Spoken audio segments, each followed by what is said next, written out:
Welcome to the Business Animal Podcast.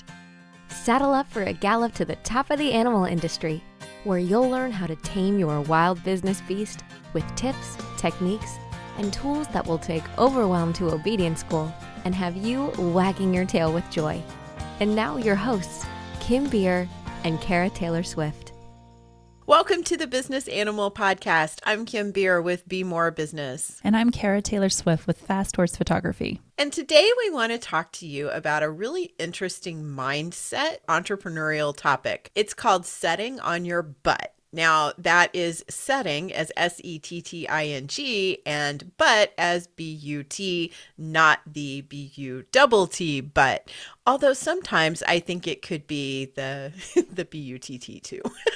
I'm going to do my best this entire episode to not act like a 7-year-old every time we say the word butt over and over and over again. Again. Just to warn everyone right now, the 7-year-old in me is screaming. Oh, it's a really awesome topic. It's an amazing topic, and it's one that I think I run into with a lot of my entrepreneurial clients. And thankfully, I don't always call it setting on your butt, but but.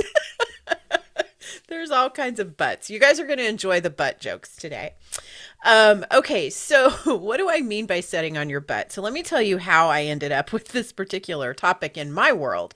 So I was with a client who we were at a photo retreat that I was hosting, and the airline lost her luggage. And so we, of course, are in Montana in February, and you cannot be in Montana in February without clothing, like extra clothes, right? So we went to REI, and as I'm standing there in REI waiting for her to pick out her shoes, which ended up being purchased by the airline, by the way. The airline bought her an entire wardrobe for the photo shoot and then returned her luggage on top of it all. It was really cool.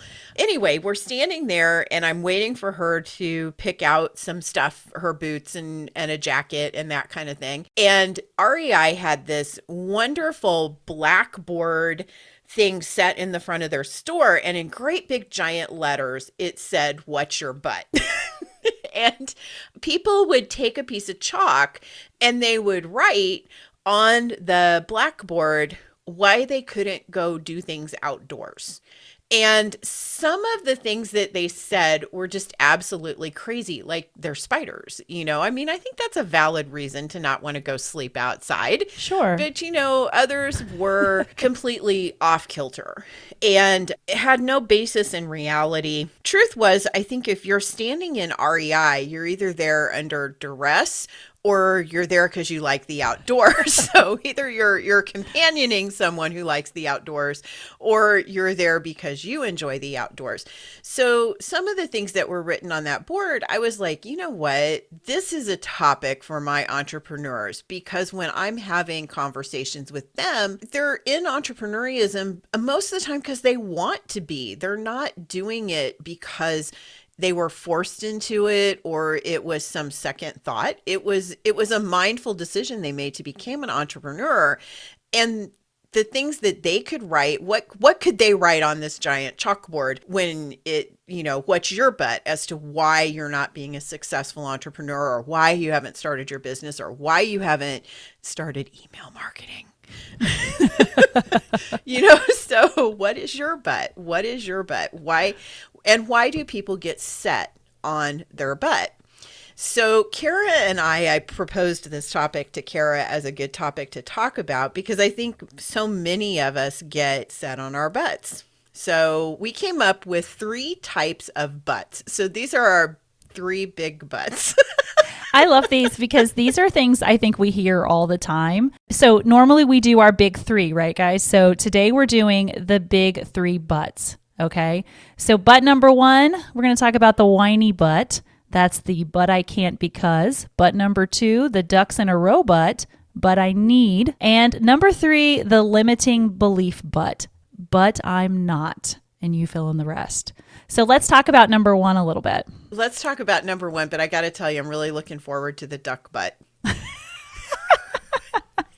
Okay, so the whiny butt, but I can't.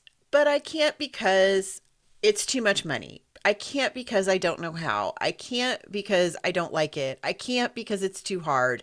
I can't because it takes too long, or I don't have enough time. To me, these are always whiny. They always come out because they have a easy solution. Generally you can find the solution, and whatever obstacle is in your path, it's probably something you've created yourself. In other words, it's a diversion from going where you need to go and doing what you do. And I've fallen victim to this. I don't know how many times I have sat on my butt, particularly about, I can't do that advertising campaign. I don't have enough money to do it, or I don't have enough money to hire help. And yet I'll look in other areas of my life and I'll figure out how to spend money on something else. And it's like, okay, I have enough money to do this over here, but I don't have enough money to buy myself help to get more time. Do you have any whiny butts in your life, Kara? Yeah, I mean, I think for me, it's the I don't know how, but like I tend to use that a lot. Like, oh God, I just don't know how. I don't know how. And the truth is that's like you said, that this is one of those that's kind of it's not necessarily always an easy fix, but we have resources around us today that are like never before for learning how to do things. And if it's not something that you can do, bring somebody in to help you. I mean, there's just so many options out there. So yeah, I think that's a good one. The whiny butt. The I don't know how, but that particular whine is so easily fixable. And I do hear that from clients a lot, like particularly around social media marketing, but I don't know how to do Facebook marketing. Facebook has created an entire resource called Blueprint that you can go access, and it has training modules that will teach you how to do professional level marketing if you want to. And then there's also this wonderful resource that we have called YouTube. And YouTube has countless videos, including on my own channel, how to do things like market on Facebook.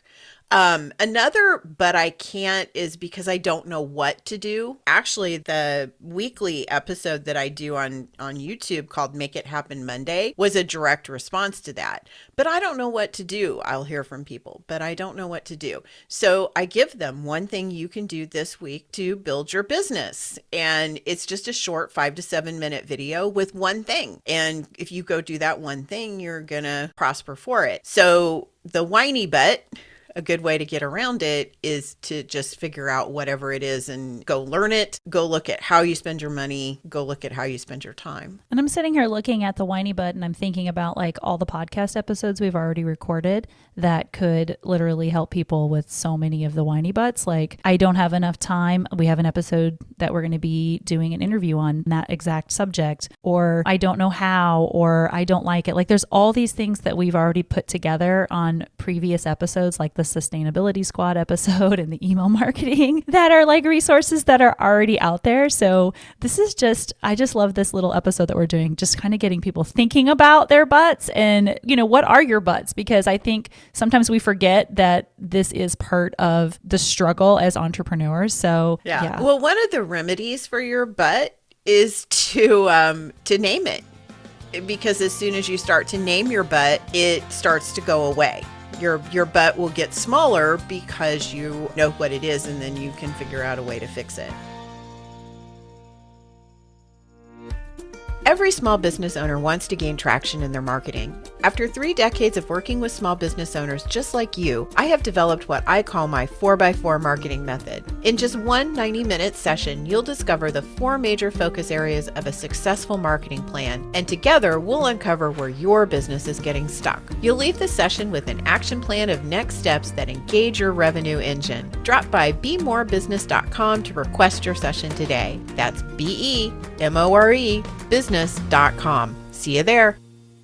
So let's move on to the second butt, which is the duck butt. This is the ducks in a row butt. And this is one that I find I have really participated in the past, and it has ended up costing me a tremendous amount of business and time.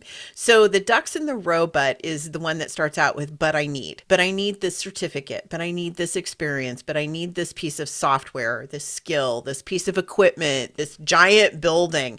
I ended up in bankruptcy court over that one. So when I started my first business, my first official business. There were probably ones well before that. The cat photography business was long before that. But this one is my first official, like had a business license and everything. My intention when I started that business was to do it in my house. And then all of a sudden I had a business partner who had a ducks in the row butt. And what he's like, but we can't do it in your house. That doesn't look professional enough. But we need a building. We need to lease a building. But we need this fancy machine. But we need a huge layout table. But we need this. But we need that. And by the time we got all of the ducks in a row, we had no more money to sustain ourselves. And so long story short, after a lot of struggle, heartache, and severe depression, I ended up in bankruptcy court. I bought him out before that process happened. So it was all on me at the end. But this particular butt cost me a lot. I see a lot of customers, but I need a new website, but I need new branding. I can't do my social media. Yes. We need new branding, and not only new branding, we need new colors and new logo. Essential in order to move forward in our business. So yeah, that's a big ducks in a row. But I was thinking about when I first started my photography business, and I did what they call like the shoot and burn method, where you take pictures and then you hand your client like a CD or a USB with images. And one of the things that I knew is that for my particular business wasn't going to work, and I needed to figure out how to also create a better experience for my client and sell them artwork that they can have in their home. So I was like, but I don't have a studio space. Like, where do I meet with clients? How do I make that happen? And I would tell myself, well, I can't move to this in-person service experience unless I had a studio to bring them to. And I would say that to myself over and over again. And it kept me from doing all of the work that I needed to do to get to the place where I was ready to do that. And finally, one day someone told me what they were doing, and they were literally loading their samples into cars and doing the work in their clients' homes. And that was an awesome way to do that experience. And so that was my next step, getting past the ducks in a row, but in moving my business forward, was realizing that that was another option, and that it might not be the exact thing that you want, but being able to take baby steps to get there, to get your ducks in a row. Maybe you're getting a few of your ducks in a row and the rest of them are still running around out there, just kind of getting you moving in the right direction. You know, what's interesting is that over getting to know you as we've been doing this podcast and spending so much time together. Yes. Kara and I have gotten to know each other very well in the past few months. One of the things I know that you do, or the big pluses in your business, is your concierge service. You're very focused on the service and the experience. And honestly, the way that you solved that ducks in a row but added to the experience that eventually birthed the type of business that you have, where it set you apart from your competition. So rather than looking just like a cookie cutter of another business that did that same type of photo viewing session in their studio, you found a better way to do it that fit what you wanted to become as a photographer. And I think that's the thing with the ducks in the row, but don't let it get you stuck. If you find yourself really fixating on one thing, like I see a lot of my coach clients, they fixate on the certificate. I have to have this certificate. And then once they get that certificate, they found another program that they want to learn with another skill. And so they never launch because there's always the next certificate. And I get it. I love learning. I would be a professional student, to be honest with you, if that was a paying job. But you've got to launch, and you have to launch from where you are. And nothing says you have to stay there. You know, you just start. You start peeling back those layers and get out there and make a difference. Look at it as a process, I guess, is the best way to put it. And that's one step in the process. And I think this but also goes back to perfectionism, which is another thing I think entrepreneurs really are concerned with, about like, what's going to happen if I don't show up in this perfect way? Well, some of it comes back to like the whole idea of imposter syndrome. Yeah. Imposter syndrome, perfectionism. Yeah. That we're just getting by, faking it until we make it, trying to hobble together, when in reality, we know a lot more than the clients that we're going to be working with. So that's really where you need to be. If you can offer value and you can offer assistance and you can give someone a great experience, then you might be at a place to move forward and then keep building from that place. In our coaching with the coaches in particular, if you know one thing more than your customers do in any of these service-oriented type of businesses, if you have access to knowledge or one step ahead of where your clients are at, you have a valid business. You have a valid business idea. You don't need more certificates or more experience. Start where you are and launch it. And then it's a process. You're going to grow. Your business is going to change and morph, and you're going to get better at it and better at it. I promise you. You've got to get out there and practice in order to get to that stage though. So don't wait for the ducks in a row. Go ahead and get going on things and create that action, because the action in and of itself moves you forward. So true. So let's talk about this next one, the limiting belief, but I'm not good enough. I'm not experienced enough. I'm not smart enough. I'm not talented enough. Or the one that Kim and I were talking about the other day, I'm not old enough or too old. I'm too old for this.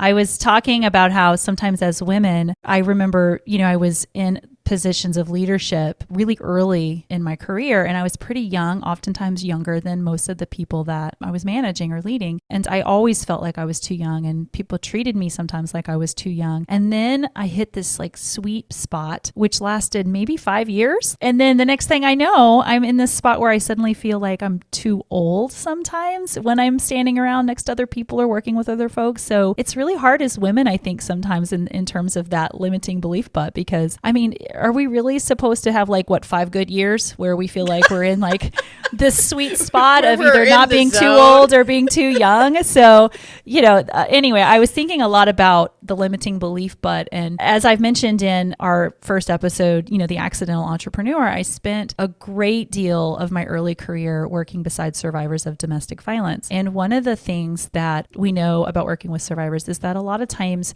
they will tell us they're not good enough, or they're not capable of doing things, or they're never going to be able to keep a job, or there's a lot of things that they're saying. And we talk about this idea of where did these beliefs come from? Where did these thoughts come from? And the fact is, a lot of times it's someone else has said that to them or has said that to us. Maybe, this but comes from a place of someone in your life said to you, you're never going to be successful, or you're never going to be good enough, or you're not smart enough to have this job or to have this business or to do this on your own. And, I would really encourage people to take a step back, and when these thoughts are running through your head, these negative scripts, where are they coming from? Because the truth is that you probably are good enough, and there are things that you can reflect on in your life that you can say, you know what, I am smart enough. I have done all these amazing things, and why can't I do this too? Why can't I start my animal business? Or I am a good employee or a good worker. And that can be proven by the fact that I've had the same job for the last 10 years and I've gotten raises and I've been promoted. So I would just strongly encourage people to think about where some of those negative scripts are coming from in terms of the I'm not good enough, but I'm not experienced enough. Where is that coming from? Where is it coming from? And then going back to the episode that we did on the sustainability squad, this is where your sustainability squad can really step in. This is where your coaches, your mentors, they can come in and help you, because they can give you the reality check that says, yes, you are, or okay, you don't feel that you're experienced enough. How can we fix that? What is it that we can do to get you the experience that you need, or to get you the employee that knows how to run the complicated machine? So what is it that we can do to problem solve to get you where you want to go? That's the big reason for building that network, is when you feel yourself falling into this rut and you feel those negative scripts start to come over, the first thing you got to do is get aware that that's a negative script, right? That it's not reality. It's something that's been written on your psyche and on your soul. And that's number one. But as soon as you become aware of that, then someone like a coach or a mentor can really help you figure out and brainstorm ways to move past it and to resolve that limiting belief so that it doesn't have a charge. That's what I call it. It doesn't have that electrical charge anymore. You don't worry about it. You can see it and become aware of it and go, oh, wow, I used to feel that way. But now I don't feel strongly about that at all, and I'm okay. I can move forward. It is perfectly fine to get help especially when you have a limiting belief. It's okay to work with a coach. It's okay to work with a mentor. It's okay to work with a mental health professional, because in my years of being an entrepreneur and helping entrepreneurs, I've worked with literally thousands of entrepreneurs, and the mass majority of time, the thing that is keeping them from being successful has nothing to do with their marketing plan or their business plan or their business idea or their abilities, or even the thing that everyone worries about, which is money. It doesn't have anything to do with that. It has to do with exactly this but. Something got rooted into them very young, and they sometimes aren't even aware that it's there. And then once that truth comes out and they're able to really look at it and see, oh, wow, that isn't the truth. That what I was telling myself is wrong. I am good enough. I am experienced enough. I'm smart enough. I'm capable enough. I'm talented enough. And I would encourage people to, for this but, the limiting belief but, to gather that proof somewhere so that you have it when you need it. If that looks like testimonials, then pull your testimonials so that when you need them, you can see them, or text messages, or your community of supporters that Kim was talking about from our sustainability squad. There are going to be times when, you've done that work, you've recognized your butts, you know what it might be holding you back. And sometimes you just need the boost and you need to be reminded that, gosh darn it, you are capable of being successful. And these are the reasons why, because you've done this and you've done this and people told you you couldn't do it. And gosh darn it, you did it anyway and you did it successfully. Your equine-based business has unique needs. It's your job to tell the story of your horse brand. You know what you want to say, but creating or finding powerful storytelling images that grab the attention of your ideal client can be a challenge, especially when you're busy running your business. That's why equine industry business leaders turn to Fast Horse Photography and a library featuring thousands of searchable images available for businesses just like yours. And guess what? 100% of those images are horse-related. Now, finding the right horse images for your website, social media, and all your other needs is easier than ever. Find the perfect images for your equine business right now at fasthorsephotography.com. That's fasthorsephotography.com. One of the things as a speaker, I do a lot of speaking presentations as a volunteer. And believe it or not, my volunteer speaking gigs are sometimes much more brutal than the paid ones. One of the organizations that, well, actually multiple organizations that I speak for, because they're nonprofit, they have to prove their impact. And so every time I speak, they hand out assessment forms. So here's what I started to do. I started to ask to see the forms, because I'm one of those people, I want my grade. I like to see my grade. I want to know how I did.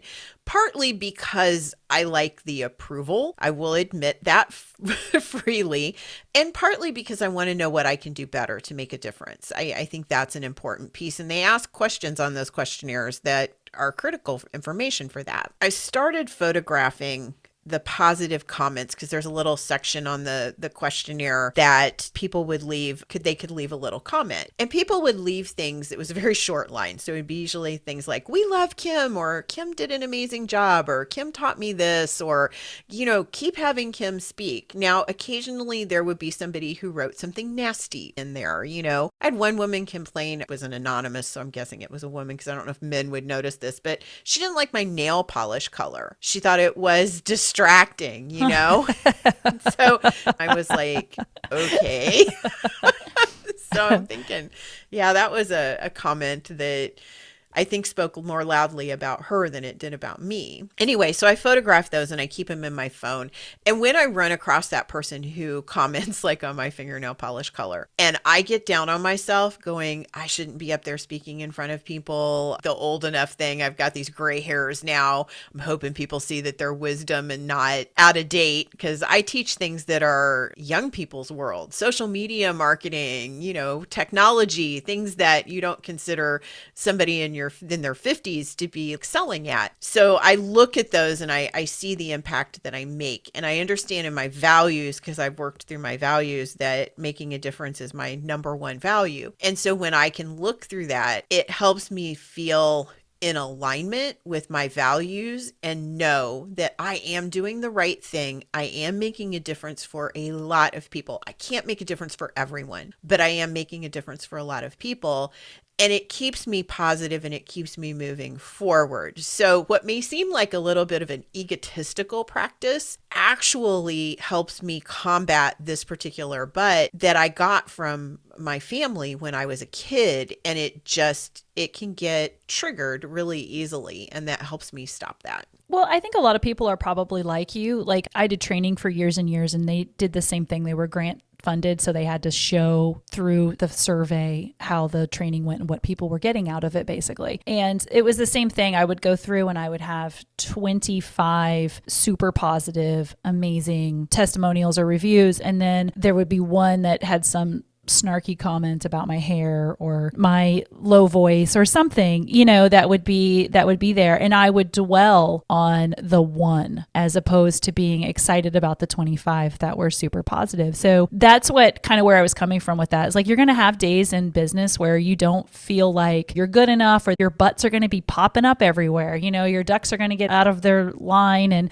you're going to be feeling kind of whiny about something, or you're going to be not believing in yourself, but collecting all of that positive stuff so that you can re-bolster yourself to move forward. I think that's been super helpful for me. It's a huge piece of it. And I think that this but is one that keeps a lot of people from posting on social media because they're worried what people are going to say to them. And that is going to trigger one of these limiting beliefs. And you can't do that. There are going to be haters on social media. There are people that's all that they do. And because they're anonymous, they can do it very well. Delete them and move on. It honestly says far more about them than it does about you. And so if anything, offer them compassion because living in that space must be absolutely miserable. So we've gone over the 3 big butts. The 3 big butts. But number 1 is the whiny butt. Then there's the ducks in a row butt. And I'll tell you a secret about ducks if you've never raised ducks. If they're in a row, they're not in a row for very long. So laugh at it for what it is and see if you can let it go because that's the best way to get rid of that one. And then the limiting belief butt.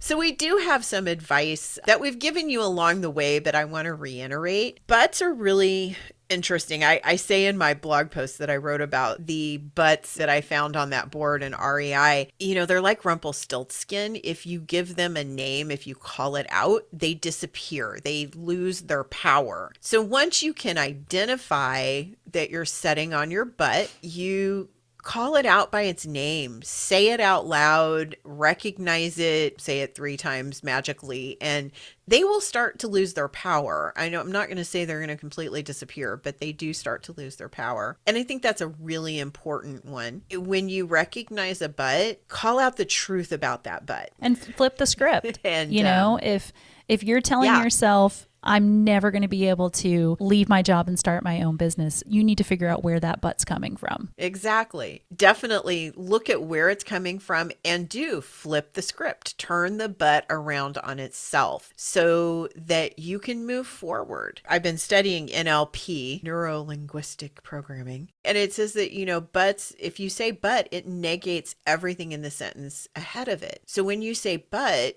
what you just said had its power completely removed. And if that statement that you put the but after was one like, I really want to have my own business, but get rid of the but, take it out. I want to have my own business and here's how I'm going to do it. Cross that butt off. Cross that butt off your list. We hope you guys have enjoyed this episode of The Big Butts. The 3 big butts. And maybe gotten a few giggles as well as some good information that you can take home. Kara, do you have any final thoughts on the butts? I think this episode is just one you and I have been thinking a lot about, and we've had other colleagues and friends. It just seems like it's come up so much in conversation, the butts. And we just wanted to do a quick, fun, kind of lighthearted episode, but also one to get all of our listeners out there thinking about their butts and what's holding them back in their animal-based businesses. So we hope you guys spend a little time thinking about this. If you do, please let us know. We'd love to hear. We're active on Instagram and on Facebook, and we'd love for you guys to hop in and say, I heard your episode. This is the butt that I'm dealing with right now. We'd love to hear about it. Or if you've got a strategy that helps you get rid of your butts, we'd like to hear it. Awesome. Have a great week, and we'll see you next week. Thanks for listening to this episode of The Business Animal. Be sure to subscribe so you never miss an episode. And if you learned something today, leave us a review. To learn more, find us at thebusinessanimal.com. We'd love to hear from you. Until next time, keep your business well trained with The Business Animal.